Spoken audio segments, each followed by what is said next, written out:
আসসালামু আলাইকুম। কেমন আছেন সবাই? তানিয়াস কিচেন অ্যান্ড ব্লগ চ্যানেলে সবাইকে স্বাগত জানিয়ে শুরু করছি আমার আজকের নতুন আরও একটি ব্লগ ভিডিও। আশা করছি যে যেখান থেকে দেখছেন আল্লাহর রহমতে ভালো আছেন। আমরাও আল্লাহর রহমতে ভালো আছি। এই তো আরও একটা এলোমেলো ভিডিও নিয়ে আপনাদের সামনে হাজির হয়েছি। ভিডিওটি ভালো লাগলে অবশ্যই ছোট্ট একটা লাইক দিয়ে আমার ভিডিওটি দেখা শুরু করবেন। আর ভালো লাগলে অবশ্যই আমার চ্যানেলটি সাবস্ক্রাইব করে পাশেই থেকে যেতে পারেন। বাড়িতে এসেছিলাম ঈদ করতে, তো ঈদ শেষ করে আমি ঢাকায় চলে এসেছি। এই তো এটা হচ্ছে ঢাকার ভিডিও। আসলে নেটওয়ার্কের বাইরে থাকার কারণে আমি একদম অনিয়মিত ভিডিও পোস্ট করছি। আসলে অনেক ব্যস্ত ছিলাম, আর এটা হচ্ছে বেশ কয়েকদিন আগেকার ভিডিও। তো এখান থেকে আমি আবার রামগঞ্জে যাব, সেখান থেকে গোছগাছ করে নিয়ে আবার মানে খুলনার উদ্দেশ্যে বের হব। একদম অনেক ব্যস্ততার মধ্য দিয়ে যাচ্ছিল, যার কারণে আসলে ওইভাবে রেগুলার আমি ভিডিও পোস্ট করতে পারিনি। তো যাই হোক, এটা হচ্ছে ঢাকার ভিডিও, আমার কাজিনের বাসা। আমরা আসবো, মানে আমি, আব্বু, আম্মু, আমার 2 ছেলে সবাই আসবে বলে আমার ভাইয়া, তারপর মানে দুলা ভাই আর কি, দুলা ভাই বোন, তারা অনলাইনে এই মাছগুলো অর্ডার করেছিল। তো মাছগুলো আমি আনপ্যাক করেছি। আমার নতুন কোনো প্রোডাক্ট বা মানে কুরিয়ারে যেটাই আসুক না কেন, আমার আনপ্যাক করতে খুব ভালো লাগে। তো মাছগুলো অনেক বড় ছিল এবং খুব ফ্রেশ ছিল, যদিও গরমের কারণে বরফগুলো গলে পানি হয়ে গিয়েছে, তারপরেও মাছগুলো কিন্তু খুব ভালো ছিল, ফ্রেশ ছিল। তো আমার বোনটা খুব ভালোভাবে টিস্যু দিয়ে, এটা নরম কাপড় দিয়েও করা যায়, খুব ভালোভাবে মুছে তারপর পলিব্যাগে কয়েকটা ধাপে ধাপে করে এটা যদি পেঁচিয়ে রাখা হয় তাহলে মাছগুলো দীর্ঘদিন ভালো থাকে। যে মাছের একটা কাটা কাটা গন্ধ আসে, মানে তেল কাটা গন্ধ, সেটা আর হয় না। তো এটা হচ্ছে বেশ সকাল সকাল ভিডিও। আমরা সকাল সকাল মাছগুলো রেডি করে তারপর হালকা নাস্তা করে বেরিয়ে পড়লাম নিউ মার্কেটের উদ্দেশ্যে। আসলে ভিডিও করব কি করব না এই ভেবে সেভাবে করে আমার ভিডিও করা হয়নি, কারণ শরীরটা খুব খারাপ লাগছিল।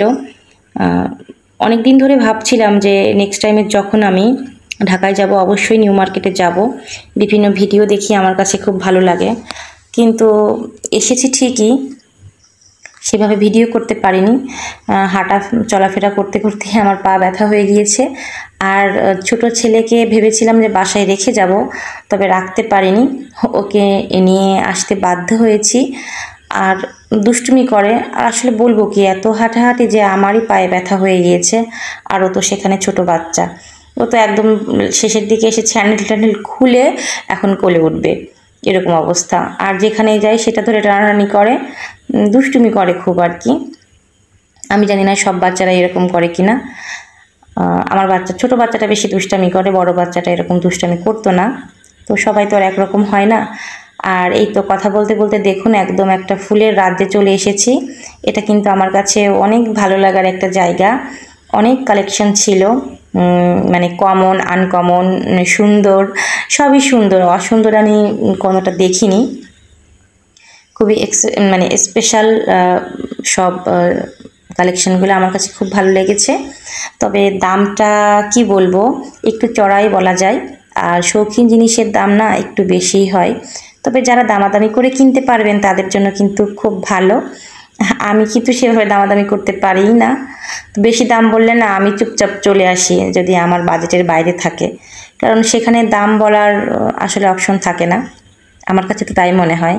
আর এই বাবুই পাখির বাসাগুলো যে আমার কাছে এত ভালো লেগেছিল, আমার কিউট মামনিটার জন্য এটা আমি নিয়ে গিয়েছিলাম, সে অনেক খুশি হয়েছিল।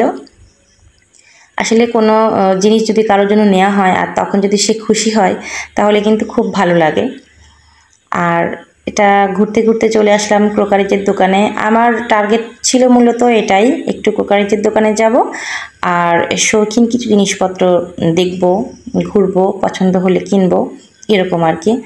তবে ফুল তো হালকা হয়, এগুলো ক্যারি করা সহজ হয়, কিন্তু ক্রোকারিজের জিনিসগুলো এত ভারী যে এগুলো বেশি কেনাকাটা করলেও সমস্যা হয়ে যায়। তবে মানে কালেকশন ছিল হিউজ, এত ভালো ভালো আইটেম ছিল, আমার কাছে খুব ভালো লেগেছে। বিভিন্ন সাইজ, তারপর বিভিন্ন কালার, ইউনিক ইউনিক সব কালেকশন। বড় ছোট সব বাটি সেট, তারপরে চা কফির বিভিন্ন মগ সহ অনেক অনেক কালেকশন, গ্লাস এবং সবই কালারফুল সুন্দর সুন্দর।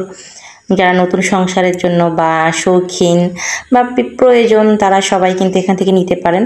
তবে দামটা ওই যে বললাম একটু চড়াই বটে, তবে বাইরের দিকে একটা দোকান ছিল এই টাইপের সব প্রোডাক্টই আছে, তবে সেগুলো যেটা ধরা যাবে সেটাই 100 টাকা। ওইখানে আমার আর ভিডিওটা করা হয়নি, আসলে প্রোডাক্ট প্রায় সেমই, তবে ওখান থেকে আমি কিছু জিনিস কিনেছি। আর ওই যে বললাম এত ভারী হওয়ার কারণে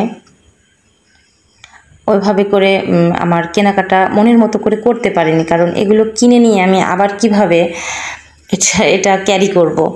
তো যতটুকু পেরেছি ছোটোখাটো জিনিস এবং আনকমন দেখে আমি নিয়েছি, ওইভাবে আর আলাদা করে ভিডিও করা হয়নি। এই যে পুরো ভিডিওটা আমার কাছে কিন্তু কালেকশনগুলো খুব ভালো লেগেছে। আপনাদের কাছে কেমন লেগেছে কমেন্ট করে জানাতে পারেন। কালারগুলো খুব সুন্দর ছিল এবং প্রাইস একটু দেখে শুনে নিতে পারলে মোটামুটি দামাদামি করলে বেশ ভালোই কমে পাওয়া যাবে। তো এই ছিল আমার আজকের ছোট্ট একটা ভিডিও। পরবর্তী ভিডিও দেখার আমন্ত্রণ জানিয়ে আজকের মতো এখানেই বিদায় নিচ্ছি। সবাই ভালো থাকবেন, আমার এবং আমার পরিবারের জন্য দোয়া করবেন। আল্লাহ হাফেজ।